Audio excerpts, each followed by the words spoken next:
चलिए आज आधुनिक भौतिकी के बिल्कुल बुनियादी नींव को गहराई से समझते हैं। ये विषय वाकई बेहद दिलचस्प है। तो सबसे पहले इस सवाल पर गौर करें, आखिर ब्रह्मांड की अधिकतम गति सीमा यानी स्पीड लिमिट क्या है? जवाब है ठीक 299,97,458 मीटर प्रति सेकंड। सच में इससे तेज ब्रह्मांड में कुछ भी नहीं हो सकता।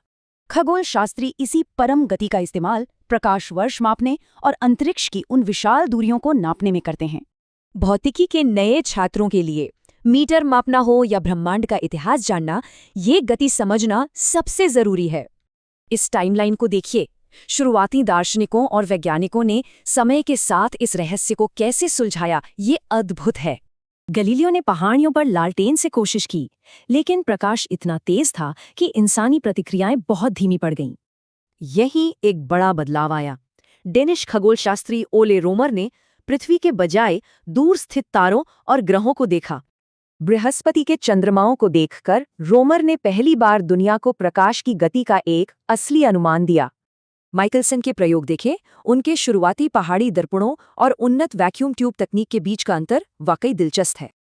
वैक्यूम ट्यूब प्रयोग से साबित हुआ कि एकदम निर्वात में भी प्रकाश बिना रुकावट के यात्रा कर सकता है। फिर आते हैं एल्बर्ट आइंस्टाइन। उन्होंने ऊर्जा, पदार्थ और प्रकाश की गति को शानदार ढंग से एक साथ जोड़ दिया। आइंस्टीन ने दिखाया कि अत्यधिक गति पर द्रव्यमान अनंत हो जाता है। ये भौतिकी की एक बिल्कुल अटूट दीवार है। इस भौतिक सीमा और लंबी यात्रा से बचने के लिए ही साइंस फिक्शन में वार्प ड्राइव का इस्तेमाल होता है। तारों तक पहुंचने के लिए वैज्ञानिकों को भौतिकी के नियम तोड़े बिना स्पेस टाइम को मोड़ने का तरीका ढूंढना ही होगा।